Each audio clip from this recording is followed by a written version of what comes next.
What if I told you the earliest years of your life have been quietly erased, and you never even noticed? You can probably recall your 10th birthday, your first day of school, maybe even the smell of a specific hallway. But try to remember being 1 year old. Nothing, right? Not a single frame.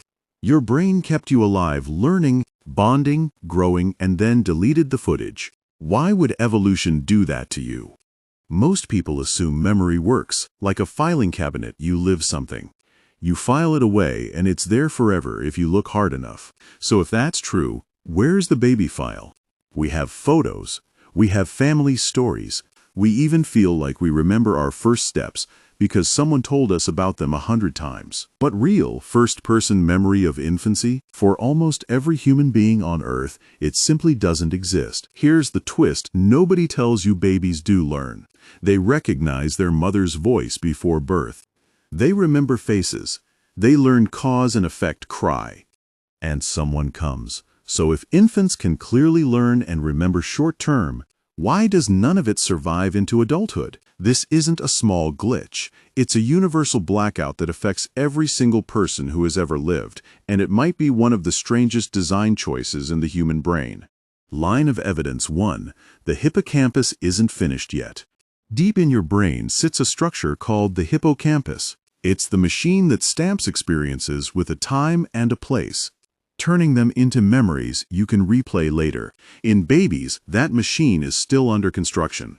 Most experts believe the hippocampus doesn't mature into an adult-like memory system until somewhere around age 3 or 4. Before that, babies are storing some things, but not as full, story-shaped episodes. Line of evidence 2. Memory needs language. Here's where it gets stranger. Memory isn't just biology, it's storytelling. To remember I fell off my bike when I was 5, your brain needs language to turn a messy sensory event into a narrative with a beginning, middle, and end.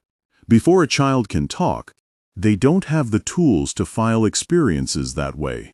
Interestingly, children whose parents talk with them often about the past, remember when we went to the park, tend to develop earlier and richer first memories.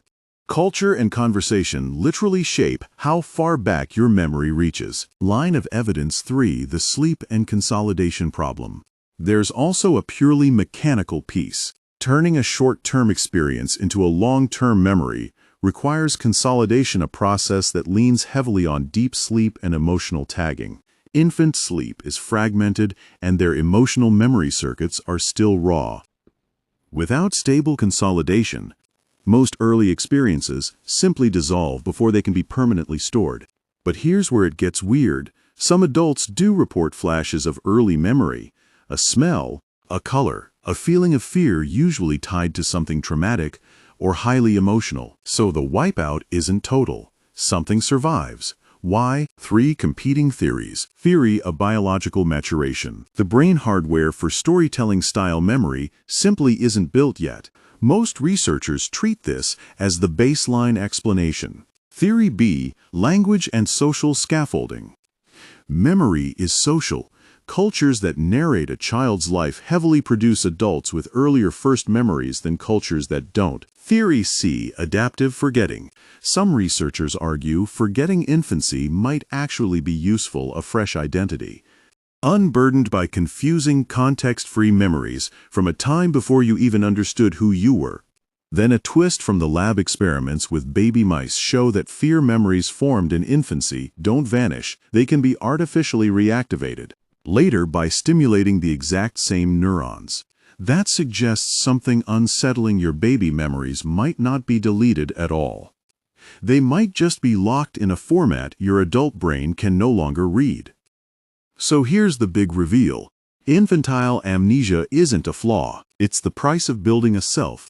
A true memory needs 3 things at once: a brain structure capable of storing full episodes, language to organize those episodes into a story, and stable sleep-based consolidation to lock them in. In the first years of life, you're missing 1, 2, or all 3 of those ingredients, so the story memories never fully form. But, and this is the part that should give you chills, you are not a blank slate from that time. Your attachment style, your instinctive sense of safety or anxiety, even some of your food preferences were shaped in those forgotten years.